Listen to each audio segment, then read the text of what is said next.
Tonight on Reporting Scotland, the couple who acted as carers for the missing Inverclyde woman Margaret Fleming appear in court charged with her murder. Nicola Sturgeon writes to the Prime Minister seeking clarity on plans for the Brexit transition. We hear from some of the growing number of Scots preparing to work into their 60s and beyond. I like working because it keeps me young. I don't feel as if I'm ready to retire. I'll know myself when I'm ready to retire. I've not got any complaints, my work's been fine.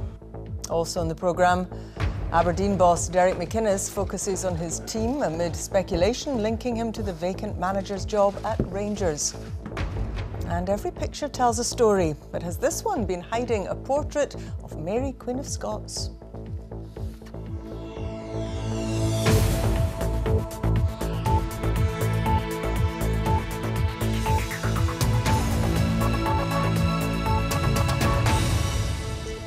Good evening. A couple have appeared in court in Greenock charged with the murder of an Inverclyde woman who's not been seen by family or friends for 18 years. Edward Kearney, who's 76, and 57-year-old Avril Jones had been acting as carers for Margaret Fleming, who had learning difficulties. Aileen Clark reports from Greenock Sheriff Court.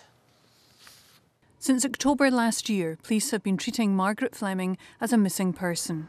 At Greenock Sheriff Court today, it became clear she is now being regarded as a murder victim. This afternoon, during a hearing in private, Edward Kearney and Avril Jones were both charged with the abduction, assault and murder of Margaret Fleming. They were both also charged with fraud and attempting to defeat the ends of justice. They made no plea or declaration and both were remanded in custody. Around 20 years ago, Margaret Fleming, who had learning difficulties, went to stay at this house in Inverkip. The house garden and nearby woodlands and water were all the subject of extensive searches by police at the end of last year. She was reported missing in the autumn, after officers had called at the house when other agencies grew concerned that they hadn't managed to see Margaret. Other inquiries found Margaret's family and friends had not seen her since a family party in 1999. Both Edward Kearney and Avril Jones are expected to next appear in court early next month. Aileen Clark, Reporting Scotland, Greenock Sheriff Court. The First Minister is seeking urgent clarity from the Prime Minister on the proposed transition arrangements as the UK leaves the EU. Nicola Sturgeon says business needs to know what's happening. Meanwhile, the Scotland Office Minister, Lord Duncan, has told an NFU conference in Perthshire that the UK wants to leave the Common Agricultural Policy in March 2019. Here's our Rural Affairs correspondent, Kevin Keane. Scotland's farmers have relied on the EU for decades, with hundreds of millions of pounds of subsidies keeping small businesses afloat. I want there to be family farms. I think it's better socially, it's better for the... But since the Brexit vote, farmers like Charlie Adam have felt they've become a political football. What I think they need to do is listen to industry and look at the facts, with reference to quite a number of issues, rather than trying to score political points. And that point scoring kicked off today at NFU Scotland's autumn conference. The Scotland Office Minister, Lord Duncan, told farmers he wanted out of the Common Agricultural Policy in 2019, with no transitional deal beyond that date. If we were to remain inside for that 2-year period, and things would continue as they are, so farm payments would continue as they are, the broader support structures would remain the same. What we believe is that the earlier we can give to farmers and to fishermen opportunities outside of these common policies, which all concede are restrictive, bureaucratic, and indeed unhelpful to the wider industries, the sooner we can give that, the better. Let me just explain my confusion and then you can clear it up. That prospect a big surprise in this hall and to the Scottish Government's Brexit Secretary. I think it will require urgent clarification because, as far as I know, there's no intention in any part of negotiations to try and pick and choose from a transitional deal. That rather defeats the purpose of it. This is clearly an industry with one of the biggest connections to the European Union, and like all sectors, they dislike the uncertainty that Brexit brings. But politicians from all sides are taking an active interest in the future shape of farming, even though they disagree on what that shape should be. If we leave the Common Agricultural Policy in 2019, Scotland and the UK would need to find a replacement framework for subsidising the sector. Farmers' leaders say that's unrealistic. There's nothing in place. I don't think there's enough thinking in place, and that's part of the reason I think Theresa May was asking for a transition. So it'd be basically the same but different, whatever that means. Farmers were hoping their autumn conference would shed light on what Brexit might mean for them. Instead, it seems to have raised more questions. Kevin Keane reporting Scotland, Perthshire. I'm joined now by our political correspondent, Andrew Kerr. Andrew, why do you think Nicola Sturgeon has chosen this moment to make her intervention? Well, Sally, I think it's a politically convenient time perhaps to hit out at the UK government, but I think Nicola Sturgeon is genuinely concerned at what she sees as the mixed messages coming from the UK government, and perhaps Lord Duncan not helping that today either. You remember last month in Florence, Theresa May said she wanted that two-year transition deal. Well, Nicola Sturgeon says that comments from Mrs May and her ministers this week have undermined the idea of that, actually, after those comments in Parliament. And now Nicola Sturgeon is calling for that two-year transitional deal to be decided by the end of the year, unconditionally, so that business confidence is not dented. For their part, the UK government say that they are close to agreeing this transitional deal, and in fact they do really want one. But Sally, if you look at this in the round, if there is this transitional deal, does this mean that EU laws and regulations will still be made, but without the British people having a say? As Kevin was pointing out, with Brexit, often more questions are raised than answers given. Sally. Andrew Kerr, thank you very much. The Conservative MP Douglas Ross says his hopes of going to the World Cup as an assistant referee are over. He announced today he would no longer officiate at midweek matches after criticism when he missed a debate on universal credit to be a linesman in a Champions League match. But he told BBC Scotland he hadn't expected the level of criticism he received. Our political correspondent Nick Eardley is at Westminster for us tonight. Nick. Sally, when Douglas Ross was elected as Murray's MP, he said he wouldn't let his job as an assistant referee get in the way of parliamentary work. So last week, when he decided to skip a debate to attend a Champions League match, there was a lot of criticism. Today, after a week of pressure, Mr Ross has said he'll no longer attend games when Parliament is sitting.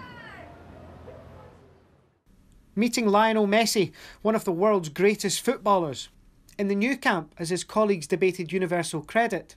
A decision that led to awkward questions in Parliament and calls for Douglas Ross to prioritise his political work over his job as one of Europe's top assistant referees. She will be aware that the honourable member for Murray is not in his place.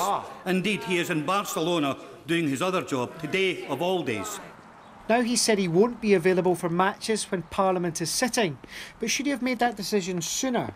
No, because what I was very clear about during the election, and indeed the SNP put it in every single leaflet, that I would be continuing as a referee if I was elected. So the people in Murray, when they overturned an SNP majority of 9,000 to give me a majority of 4,200, were aware that I would continue refereeing post the election if I was successful.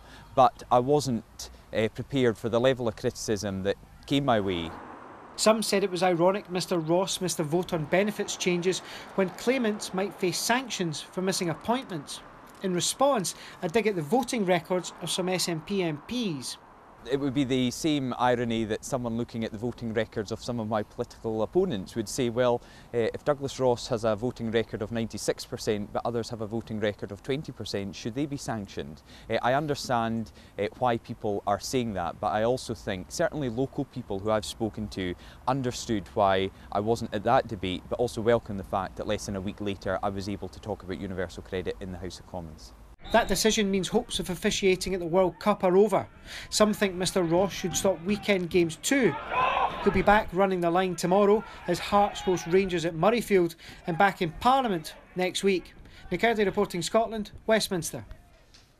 A growing number of Scots between the age of 40 and 64 say they won't have enough money to retire when they reach state pension age. A survey for Age Scotland found that many were planning to continue working into their late 60s and beyond. Katie Hunter reports. 69-year-old Rosemary McGowan has been fixing people's clothes in Rutherglen for 15 years. The money she takes home tops up her pension, but it isn't her main motivation. I like working this because it keeps me young. I don't feel as if I'm ready to retire. I'll know myself when I'm ready to retire. I've not got any complaints, my work's been fine. As I say, I've got good customers and enjoy it. But many people younger than Rosemary predict they'll still be working later in life and not through choice. 43% of the over 40s say they won't be able to retire when they reach pension age. But almost a quarter think their job is too physically demanding to continue. Only 22% say they'd want to keep working for the social side.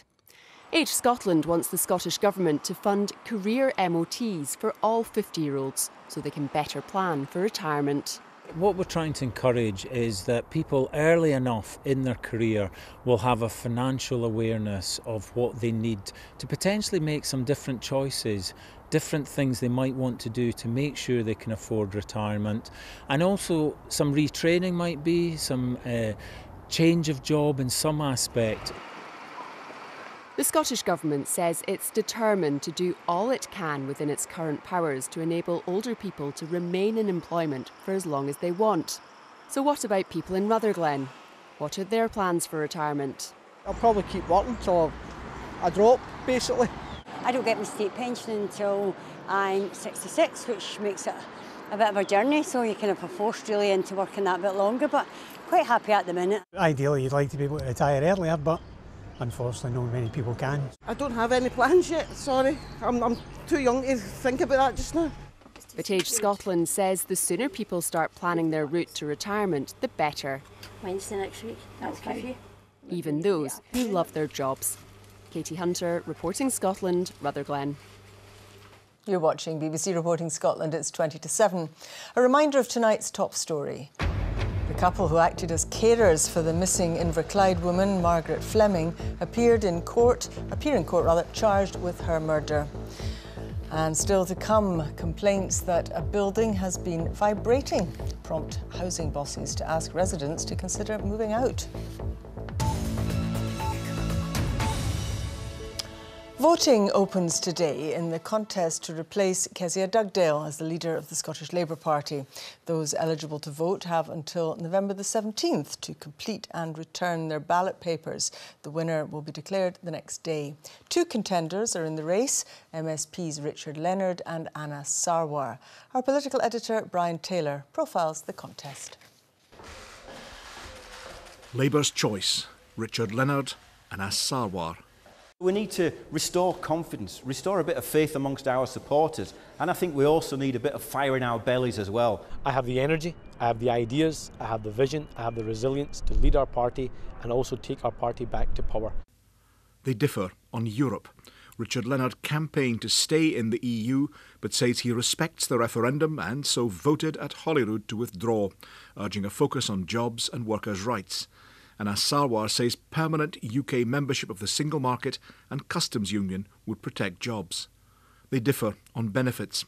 Richard Leonard wants a universal increase in child benefit, and Anna Sarwar prefers to target support for the poorest families through a £10 Scottish child tax credit.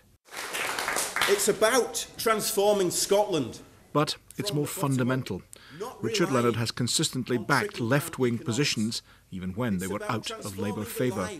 He backs public ownership and spending to end poverty. To pay that, he supports Labour's last Scottish manifesto plan for an increase in basic rate income tax. Would tax have to go up? Well, we need to have a national debate. It may be... Would tax have to go up, Mr Leonard? Well, in order to avert austerity, look, I've been clear that the Scottish Parliament was created by the trades union movement, the Scottish Constitutional Convention, a range of political parties and civic organisations, precisely to be a bulwark against the times when there was a hostile Conservative government in Westminster. And push taxation up?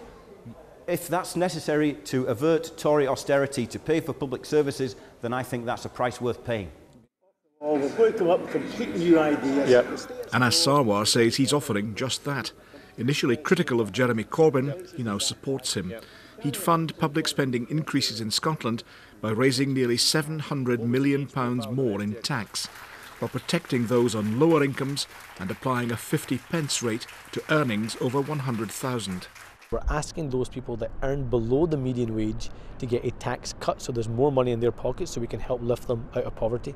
And at the same time we ask the top 2% to pay more in tax so we can stop the cuts, we can invest in our Scottish child tax credit system, and we can actually invest in our NHS and our schools. But that's specious, Mr Sarwar. It isn't just the top 2%. Anybody earning over 30,000 is going to be paying more. This tax proposal that we've outlined today means that anyone earning less than £28,000 will pay less in tax. And anybody earning over that will pay more. And anyone earning above £36,000 will pay less tax than our previous tax proposal. This is a more progressive tax system. The contenders agree on a number of points, that the contest should be rather more comradely than it's been thus far, that the party needs to unite after the choice is made, and, most significantly, that the aim should be not just to elect a Labour leader, but a potential First Minister for the Scottish Parliament. That, of course, would involve a rather wider electorate than will take part in this Labour contest. Brian Taylor, reporting Scotland, Holyrood. A police investigation into the disappearance of the Scots RAF gunner Corrie McCaig examined all reasonable lines of inquiry. A review's concluded. East Midlands Special Operations Unit carried out a study of Suffolk Police's efforts to find the missing Dunfermline airman. Suffolk Police said their search of a landfill site at Milton near Cambridge, which resumed on Monday, will continue and is expected to last from 4 to 6 weeks. The Scottish and UK governments are at odds tonight in their reactions to today's declaration of independence by the Parliament of Catalonia. Our political correspondent Niall Gallagher is in Barcelona for us tonight. Now, what have they each been saying, the two governments? Well, the Catalan Parliament voted earlier today to declare Catalonia an independent and sovereign republic, but celebration by supporters of independence here is tempered by the understanding that for that independence to be realised, it also has to be recognised. And in that, the Scottish Government has gone further than many in offering support to the Catalan cause.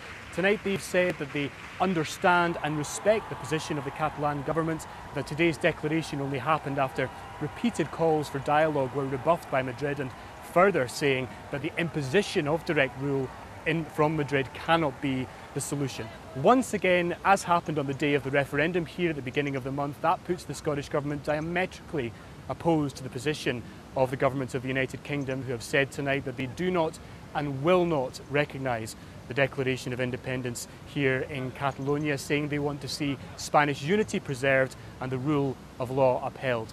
Today, the Catalan authorities have claimed the right to rule this region themselves, but the Spanish forces have thousands of armed police still stationed here, and everyone's waiting to see what their next move will be. Niall Gallagher in Barcelona for us tonight. Thank you very much. Residents of an Aberdeen housing scheme have been asked to consider moving out temporarily after complaints that the building was vibrating. It comes just a year after families were forced to leave another block of flats in the same development for the same reason. Marchburn Park was built in 2011 and cost Aberdeen City Council more than £3 million. Rebecca Curran reports. But it keeps on coming away. As you can see, the wood's coming off anyway at the top. You can't screw it back in. And that's because of vibrations? Because of the vibrations, yes. Gail Leith says vibrations run through her flat all day, every day. It was a nightmare, absolute nightmare. They put their washing machine up the stairs, my whole flat shakes, and it's like that really horrible noise.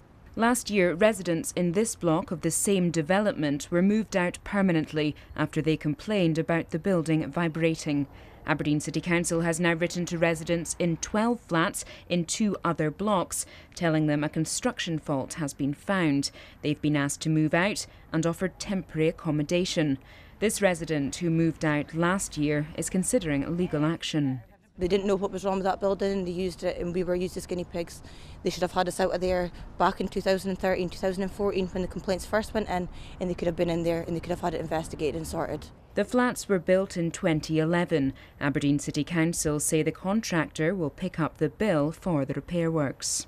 I've had meetings with officers this morning and I've been asking for a report into just what's exactly happened to when these were built and how we could prevent it from happening again, because we are building quite a lot of properties and hopefully they don't end up like these. No one from Aberdeen City Council's housing department was willing to be interviewed today, but the local authority has released a statement apologising to tenants and confirming they will receive payments for removals, storage and some living costs. Rebecca Curran, reporting Scotland, Aberdeen. The Aberdeen manager, Derek McInnes, is refusing to comment on whether he'd be interested in taking over at Rangers. The Ibrox club are looking for a new team boss after sacking Pedro Caixinha yesterday. But as David Curry reports, McInnes isn't the only person supporters want the board to pursue. Sunshine and blue skies here at Ibrox as Rangers search for Pedro Caixinha's replacement. But who would the club like to welcome as its new team manager? Several newspapers and just about every bookmaker think it's this man.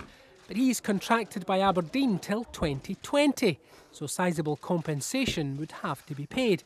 But would he be interested? Listen, I've never been drawn in any speculation in the past. I won't change that now. You know, I've been linked with different things in my time here, and nothing's transpired. You know, I signed a contract, so I'm very happy being here. Aberdeen were runners-up to Celtic in all three major Scottish competitions last season. And there's a view in some quarters that McInnes has done all he can with the Dons. He's been really loyal to Aberdeen. He knocked back a big job in the summer in Sunderland when they came in for him. And Rangers are a club, much like Sunderland, in transition. And he needs to work out whether or not, if he was offered the job, it'd be worth his while taking the risk. McInnes might top the club's list of potential candidates, but he's not a unanimous choice among supporters.